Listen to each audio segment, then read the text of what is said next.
नमस्कार दोस्तों, मैं पल्लवी पुरोहित एक बार फिर से आपके साथ जुड़ गई हूँ और आज आपके लिए लेके आ गई हूँ रावचंद्र सिंह।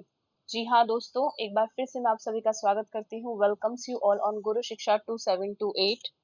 और फ्रेंड्स, लास्ट क्लास में जो है हमने पढ़ लिया था राव मालदेव के बारे में। बात कर रहे थे हम मारवाड़ के इतिहास के बारे में। राजस्थान का इतिहास हम पढ़ रहे हैं, जिसके अंदर हम पढ़ रहे हैं मारवाड़ का इतिहास। और लास्ट क्लास में जो है हमने बात करी थी राव मालदेव के बारे में। ओके, और उससे पहले हमने राव जोधा, राव रणमल, स्टार्टिंग से ही जितने भी मारवाड़ के योद्धा हैं, राव चूंडा, उसके बाद में राव रणमल, राव जोधा, राव मालदेव, ये सब हम पढ़ चुके थे। और आज हम पढ़ने वाले हैं राव चंद्र सेन के बारे में। ओके, तो friends, I hope you like this video.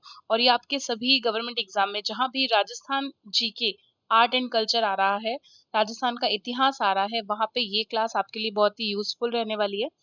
और अब हम स्टार्ट करेंगे रावचंद्र सिंह के बारे में, जिनका जो शासन काल है वो 1562 से 1581 ईस्वी तक रहा था। इनके बारे में पढ़ने वाले हैं। ओके, तो एक बार मैं आपको शॉर्ट में बता देती हूँ कि क्या क्या हुआ था ओवरऑल, रावचंद्र सेन के इर्द गिर्द क्या स्टोरी रहती है। ठीक है, तो ये मैं एक बार आपको बता देती हूँ यहाँ। ठीक है, शॉर्ट में, फिर मैं आपको डिटेल में बताती हूँ। तो फ्रेंड्स, ध्यान से सुनिएगा। राव मालदेव ने अपने सबसे बड़े पुत्र राम से अप्रसन्न होकर उसे राव राज्य से निर्वासित कर दिया था। तो देखिए, मालदेव की बात कर रहे हैं हम। इससे लास्ट क्लास में हमने पढ़ा था राव मालदेव। तो मालदेव के पुत्र थे, सबसे बड़े बेटे का नाम था राम। ठीक है, उससे वो खुश नहीं थे और उसको अपने राज्य से इसने बाहर कर दिया था। राम के बाद में थे उदय सिंह। उदय सिंह सिंह भी, ये जो है मालदेव खुश नहीं थे और इनको भी इन्होंने अपना उत्तराधिकारी नहीं बनाया। इसके बाद में जो तीसरे नंबर के इनके बेटे हैं मालदेव के, एक पे राम है, 2 नंबर पे उदय सिंह है, और 3 नंबर पे जो इनके बेटे हैं जिनका नाम है राव चंद्र सेन। ठीक है, तो चंद्रसेन को इन्होंने अपना उत्तराधिकारी बनाया। सबसे पहले तो ये बात हो गई। ठीक है, अब देखिए, बाकी 2 बेटों से जो है राव मालदेव खुश नहीं थे और अपना उत्तराधिकारी उन्हें नहीं बनाया। राव मालदेव ने अपना उत्तराधिकारी किसे बनाया? राव चंद्रसेन को।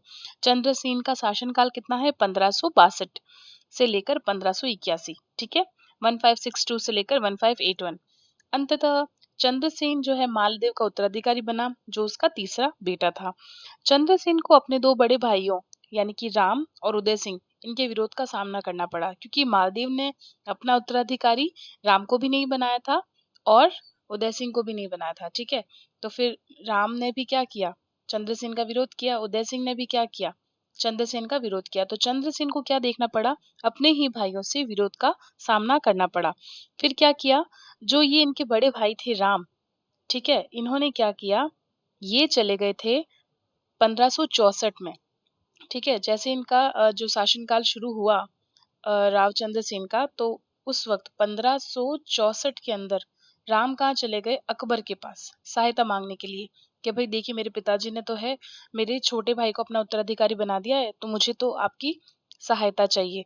तो किसके पास चले गए? अकबर के पास चले गए सहायता के लिए। कौन चले गए? मालदेव के सबसे बड़े बेटे और चंद्रसेन के सबसे बड़े भाई राम।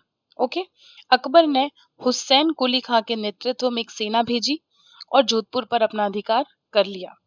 और ये कब की बात है? 1564। ठीक है, 1564 ईस्वी की बात है ये। 1570 ईस्वी में अकबर के नागौर दरबार के दौरान, आपको पता होगा, आपने नागौर दरबार के बारे में सुना होगा। नागौर में एक दरबार लगाया था, किसने?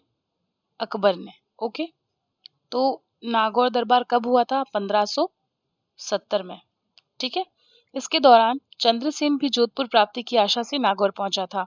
चंद्रसेन भी गए यहाँ पर कि चलो शायद मुझे जोधपुर वापस मिल जाएगा, और ये कहाँ था? नागौर दरबार में था। ठीक है, तो लेकिन अकबर का जो उसके भाइयों के प्रति उसका झुकाव था, क्योंकि अकबर किसकी सहायता करना चाहता था? अकबर तो उदय सिंह और राम की सहायता करना चाहता था। वो उसका जो सॉफ्ट कॉर्नर है वो रावचंद्र सेन की तरफ था ही नहीं। तो फिर रावचंद्र सेन को लगा भाई कि हमारे लिए तो यहाँ कुछ भी नहीं है, अकबर मेरी सहायता नहीं करेगा, तो उसने क्या करा? नागौर छोड़ दिया। किसने? रावचंद्र सेन ने। उम्मीद में तो इसी गया था कि भाई मुझे मिल जाएगा नागौर वापस, लेकिन फिर उसने क्या किया? नागौर छोड़ दिया।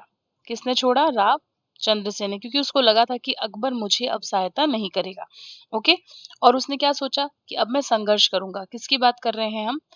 राव चंद्रसेन इसने सोचा कि अब मैं क्या करूंगा, संघर्ष करूंगा। किससे? अकबर से। मुझे अब अकबर की सहायता नहीं चाहिए।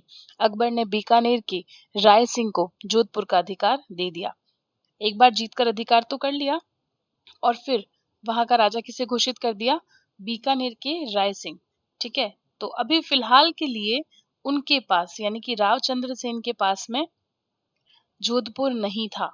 ओके, और उन्होंने ये अकबर ने जो है जोधपुर की जो सत्ता है वो किसके हाथ में दे दी थी? बीकानेर के जो हैं राय सिंह जी, उनको दे दी थी। ठीक है, और चंद्रसेन को मारवाड़ से जो है सहायता मिलने या इस मार्ग से गुजरात में हानि पहुंचाने की संभावना जो है पूरी खत्म हो गई थी कि अब मुझे जोधपुर मिलेगा। ये उम्मीद छोड़ दी थी राव चंद्रसेन ने। ठीक है, फिर 1564 में, अब एक बार आपको शॉर्ट में स्टोरी सुना देती हूँ, उसके बाद में हम अच्छे से पढ़ेंगे। ठीक है, क्या क्या हुआ और इन्होंने कौन से युद्ध किए, एक बार ब्रीफली सुन लीजिए। 1564 में क्या किया था?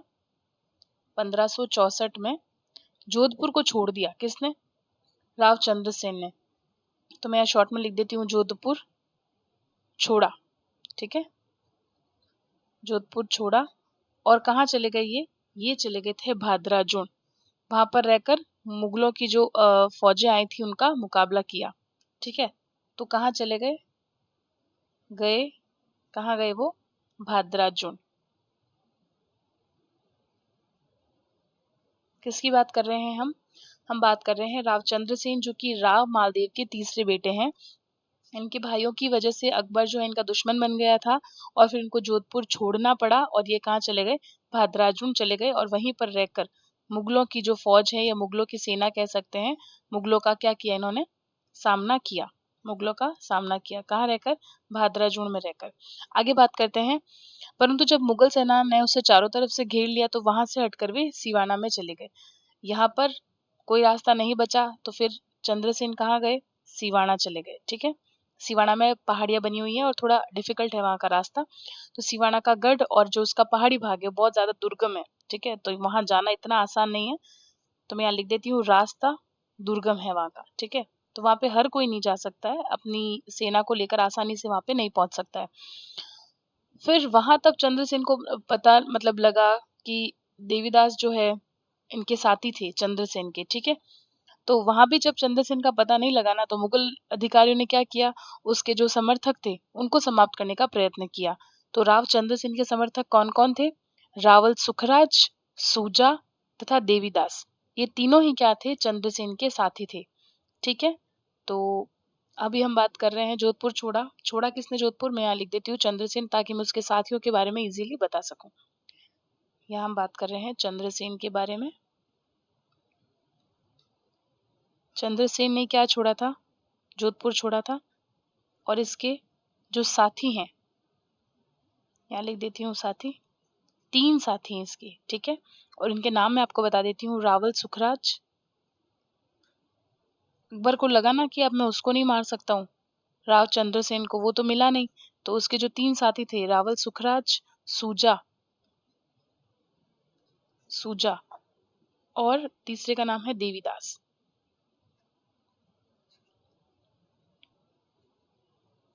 ये तीनों ही चंद्रसेन के साथी थे। मुगल सेनाओं ने इन्हें भी जगह जगह पे खूब खदेड़ा। इनको भी बहुत परेशानी हुई। ठीक है, जो है मुगलों ने परेशान किया इनको। मुगलों अरे एक सेकेंड,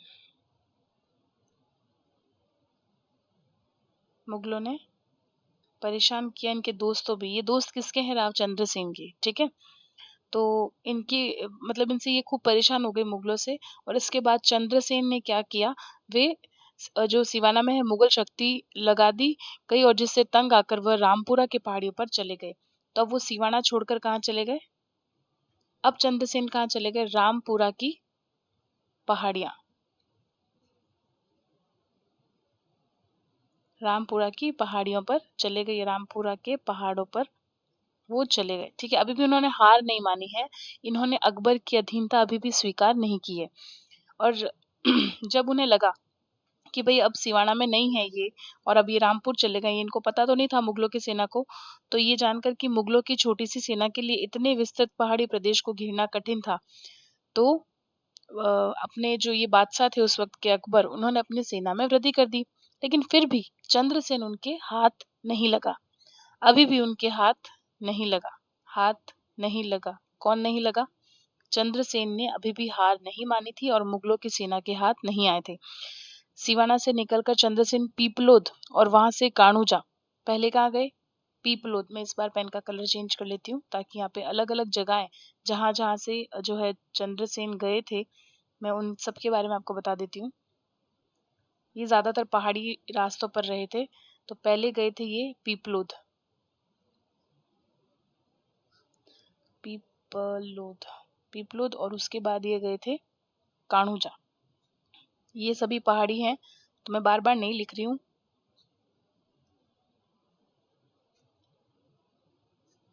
काणूजा की पहाड़ियों पर ये चले गए थे और आसपास इन्होंने क्या करा? लूटपाट शुरू कर दी। किसकी बात कर रहे हैं हम? लूट शुरू कर दी। राव चंद्रसेन ने। परेशान हो गए थे ये। तो इस नीति से क्या हुआ कि मारवाड़ के लोग इनसे परेशान हो गए। तो ऐसी स्थिति में उसने मारवाड़ छोड़कर सिरोही और फिर डूंगरपुर और बांसवाड़ा में शरण ली। तो इसके बाद यहाँ लिख देती हूँ मैं। तो आपको पूरा एक बार मैं चाहती हूँ कि एक ही पेज पे आपको दिख जाइए। इस बार और पेन का कलर चेंज कर लेते हैं।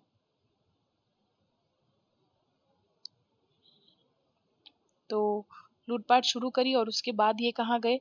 पहले ये रामपुरा की पहाड़ियों पे गए थे सिवाना से, फिर ये पीपलोद और काणोजा की पहाड़ियों पर गए और उसके बाद में ये मारवाड़ को छोड़कर पूरा ही छोड़ दिया और फिर सिरोही और फिर डूंगरपुर चले गए। तो मैं यहाँ लिख देती हूँ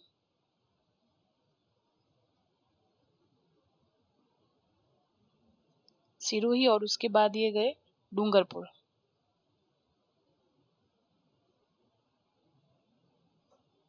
डूंगरपुर चले गए।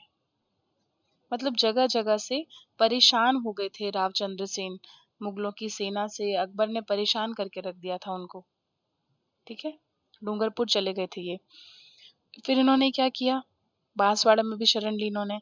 फिर भी मुगल सेना ने इनका पीछा अभी भी नहीं छोड़ा। इस प्रकार निरंतर जो है मुगलों से चंद्रसेन संघर्ष करते रहे और 1581 में, ठीक है, तो मैं नेक्स्ट पेज ले लेती हूँ। लगातार ये संघर्ष करते रहे और 1581 में यहाँ लिख देती हूँ मैं 1581। स्टार्टिंग में ही मैंने बता दिया था इनका जीवन काल शुरू कब हुआ था? 1562 में, मतलब कि इनका शासन काल। ठीक है, और 1581 में क्या हुआ था? इनकी मृत्यु हो गई। लेकिन हाँ, मृत्यु तक इन्होंने जो है अकबर की जो है अधीनता स्वीकार नहीं की। ठीक है, और विश्वेश्वर नाथ रेव ने चंद्रसेन की जो तुलना है वो किससे करी है? महाराणा प्रताप से। तो मैं इनका नाम लिख देती हूँ, विश्वनाथ रेव। इन्होंने चंद्रसेन को क्या बोला है? प्रताप से इनकी, okay just a minute,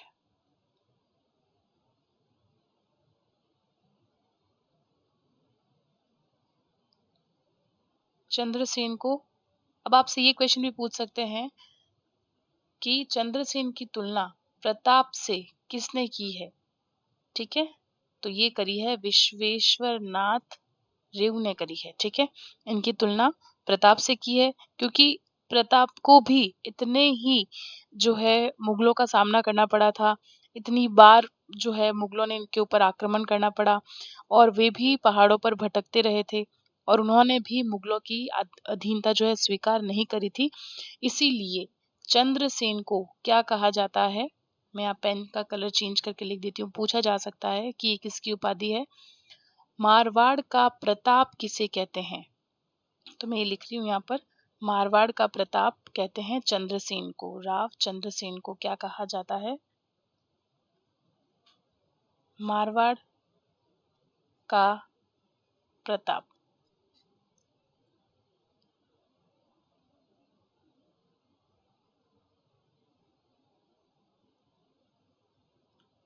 Marwar का प्रताप इनको कहा जाता है, राव चंद्रसेन को, और विश्वेश्वर नाथ रेव ने इनकी जो है तुलना करी है महाराणा प्रताप से।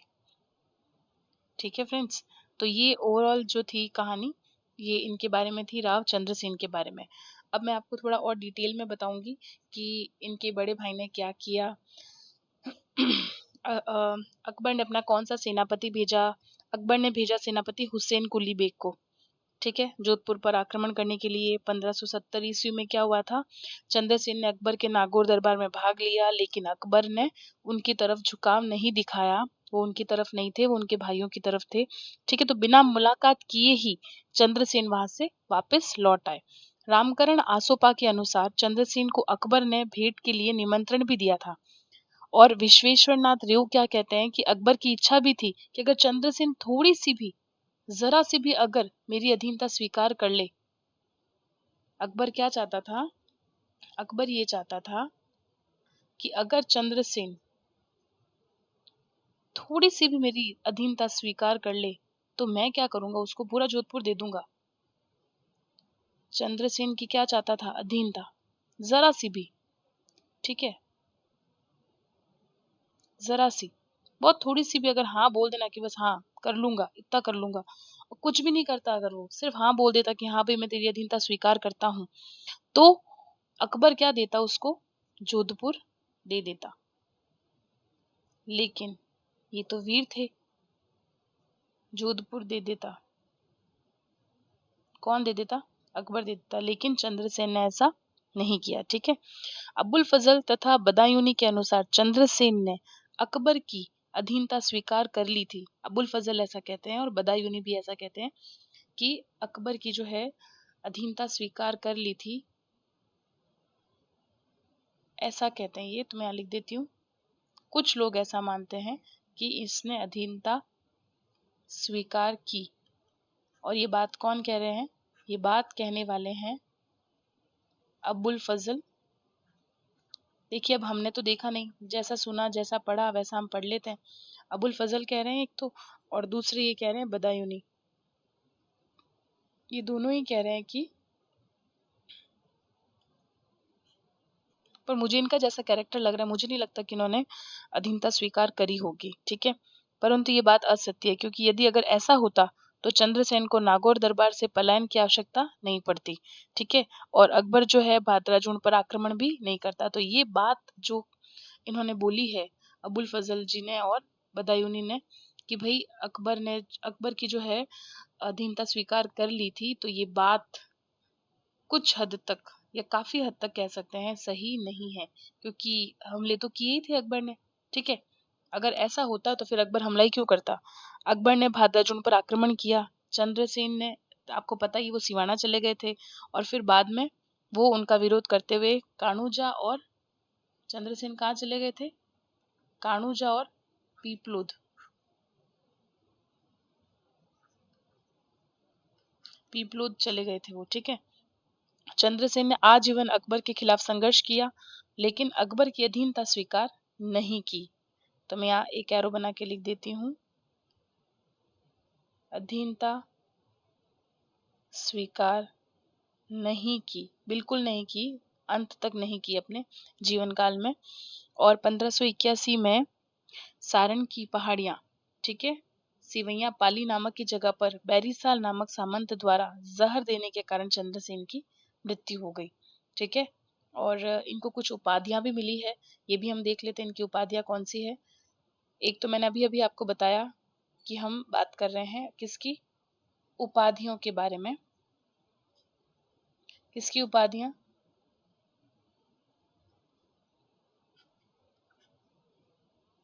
चंद्रसेन की उपाधियां, ठीक है। एक तो मैंने अभी अभी आपको बताया कि मारवाड़ का प्रताप कहते हैं, और ये किसने कहा था? विश्वेश्वर नाथ रेव ने, मारवाड़ का प्रताप, ओके। दूसरी इनकी उपाधि थी प्रताप का मार्गदर्शक या अग्रगामी, प्रताप का मार्गदर्शक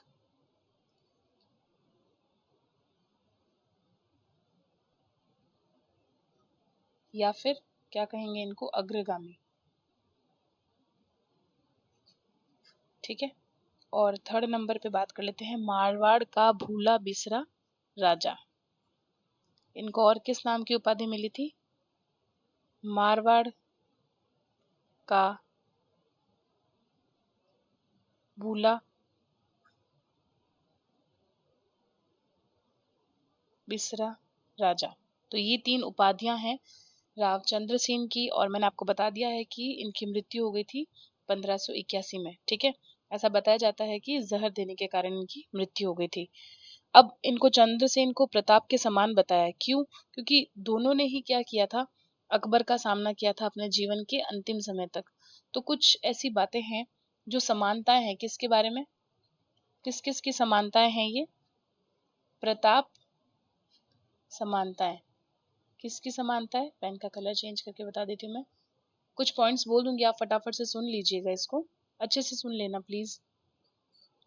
तो समानता है किसके बारे में बताई? अभी इनको किससे कंपेयर किया था? प्रताप और चंद्रसेन। चंद्रसेन को महाराणा प्रताप से कंपेयर किया था। अब पहला पॉइंट इसका, अकबर। दोनों का ही सबसे बड़ा दुश्मन कौन था? अकबर। जीवन के अंतिम समय तक दोनों ने ही अकबर की अधीनता स्वीकार नहीं की थी।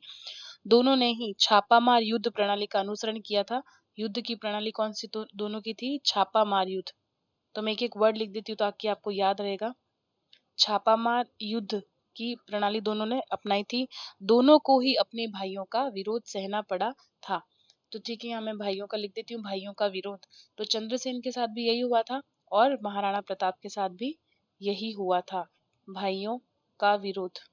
ठीक है, भाइयों का विरोध का सामना करना पड़ा था। ठीक है, और प्रताप के 2 भाई कौन थे? जगमाल व सगर। और जो चंद्रसेन है, इनके बड़े भाई का नाम है राम व उदय सिंह।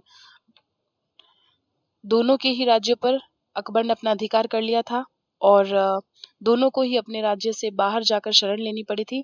प्रताप ने जो है शरण ली थी छप्पन के मैदान में, और चंद्रसेन ने ली थी डूंगरपुर के राजा। पहले ये गए थे आपको पता है कान्होजा और पीपलोद की पहाड़ियों पर। ठीक है, और उसके बाद में ये गए थे डूंगरपुर। आपको मैंने थोड़ी देर पहले ही बताया है ये। ठीक है, तो डूंगरपुर गए, तो डूंगरपुर के जो राजा हैं आस्करण, उनके पास इन्होंने शरण ली थी। तो प्रताप ने कहाँ ली थी? छप्पन की पहाड़ियों में। तो मैं ये इसको शॉर्ट में लिख देती हूँ। 4th पॉइंट इसका यहाँ लिख देती हूँ मैं।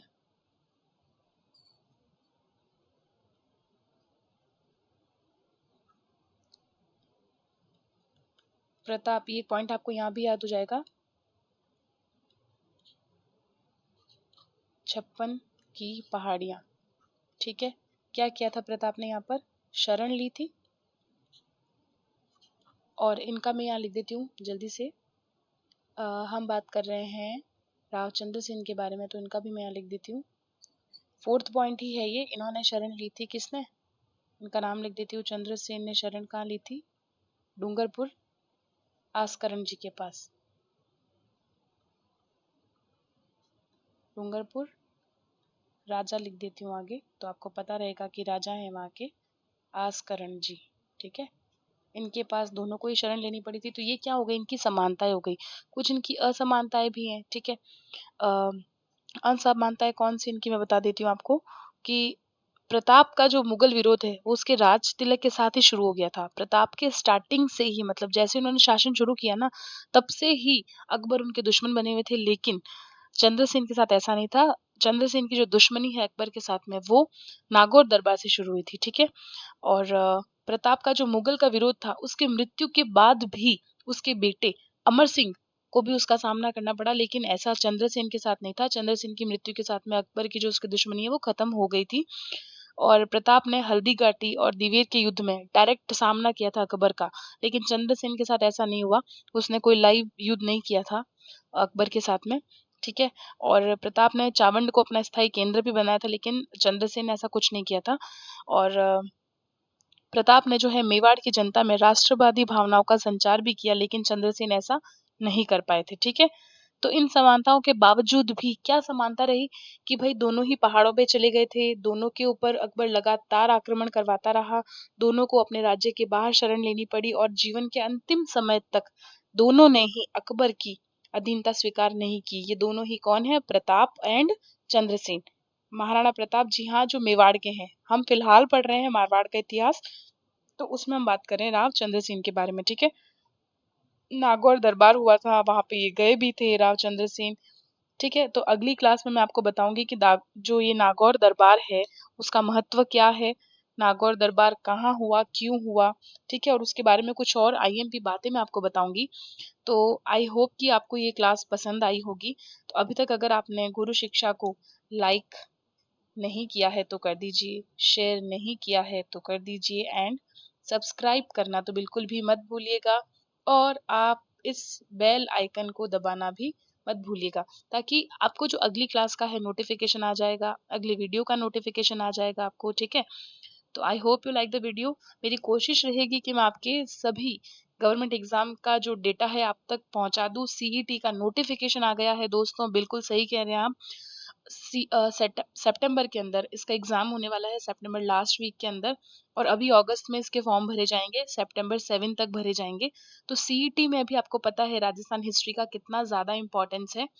तो मैं तब तक पूरी कोशिश करूंगी कि रोज का एक वीडियो आपके लिए जरूर लेकर आऊं। अपने जो दिन भर के समय में आपको मैं एक वीडियो का समय जरूर दे पाऊं, और जितना भी इतिहास है ये डिस्कस कर पाऊं। और कुछ लाइव क्लासेस मैं आपके लिए लूंगी जिसमें मैं मैथ्स करवाऊंगी, रीजनिंग करवाऊंगी, ओके।